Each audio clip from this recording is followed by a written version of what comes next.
All right, buckle up, everybody, because today we are diving into some seriously juicy chapters in the life of King David.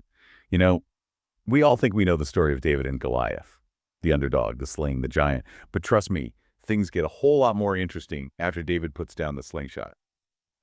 Oh, yeah, we're talking about a different side of David in this deep dive. We're cracking open 1 Samuel chapters 25, 26, and 27, leadership, strategy, even a little bit of palace intrigue. You could say it's a side of David they don't teach you in Sunday school. Yeah, find out your average Sunday school lesson. Yeah. But that's what makes this so fascinating, right? We're talking about a real leader with flaws and ambitions navigating a really messy world. And it all starts, believe it or not, with a feast. A feast. Well, yeah, you could say that David and his men, they're out in the wilderness, right? Tough times. And they catch wind of this guy, Nabal, who's throwing a massive bash for his sheep shearing. It wasn't just any party, though. This was ancient Israel, showing off your wealth, showing your power. Right, like a who's who of the ancient world. Yeah. And here's David, out in the wilds, probably living off whatever he can scrounge up. So he sends a delegation to Nabal, 10 of his best men, no less, just to say, hey, we could use a little something to keep us going. Seems reasonable, doesn't it? More than reasonable. Think about it. Hospitality back then, especially for the people protecting your livelihood, that was huge. It was expected. And remember, David's men, they'd been grazing their flocks alongside Nabal's shepherds, probably even protected them from bandits. Doing him a favor, basically.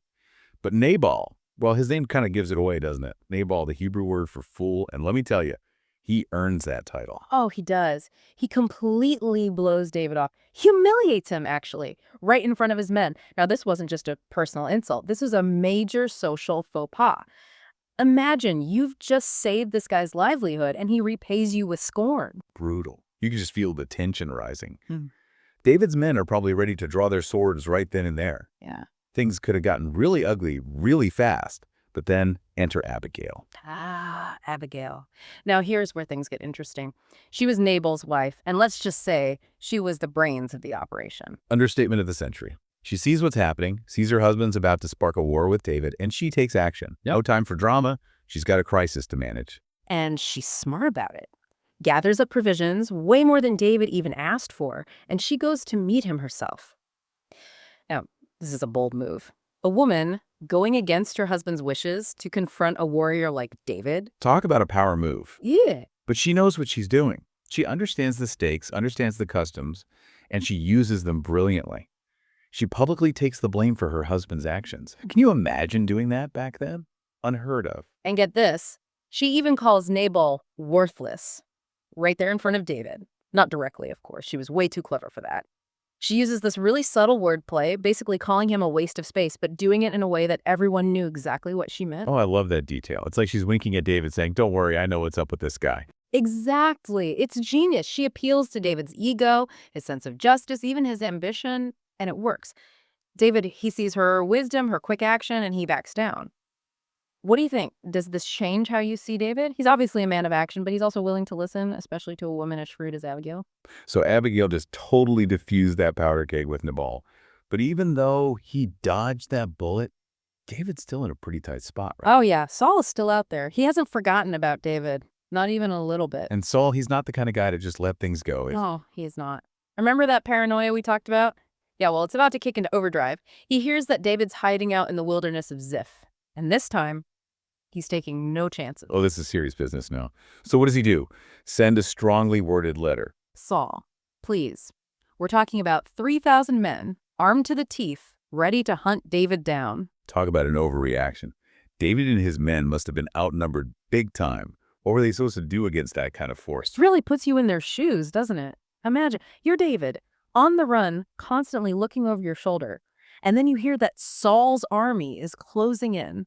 It's a fight they can't win. No way they could take on 3,000 soldiers. So what happens? Does David try to outrun them? He does something even more daring.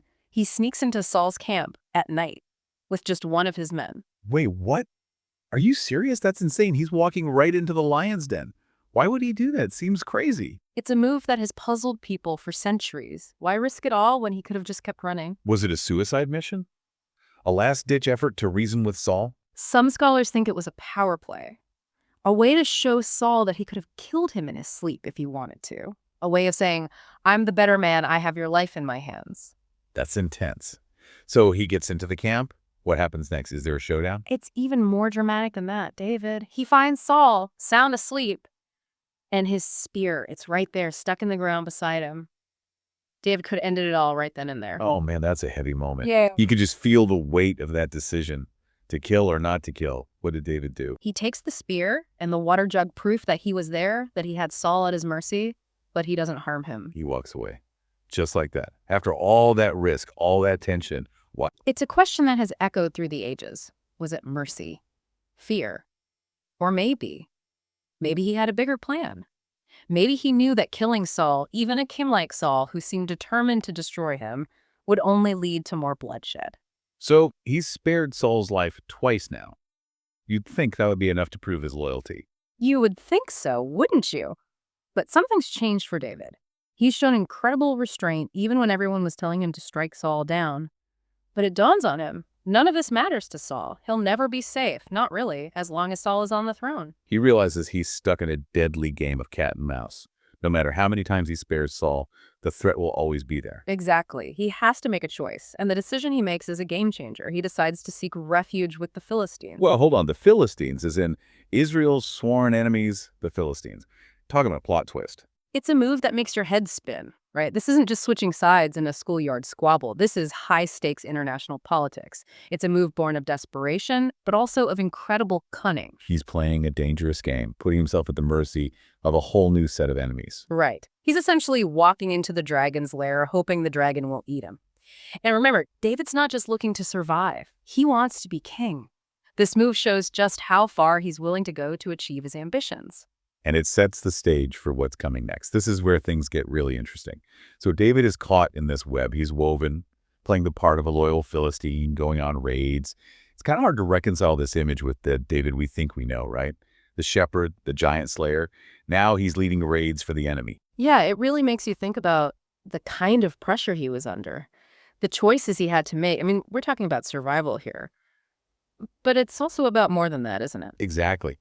David's got ambitions, and those ambitions are on a collision course with his circumstances. So how does he handle it?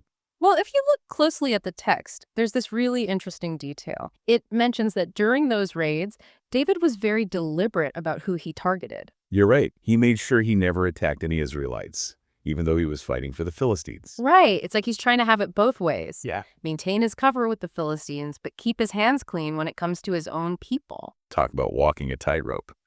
But it makes you think, maybe this is all part of his long game. He's playing the role he has to play, but never losing sight of who he is and where he comes from. Exactly. And it speaks to that resilience we were talking about earlier, that ability to adapt, to make tough choices, even morally ambiguous ones, to survive and ultimately thrive. It's a good reminder that leadership isn't always pretty. Sometimes it's about making the least bad choices in a bad situation. It definitely challenges our perceptions of right and wrong, doesn't it?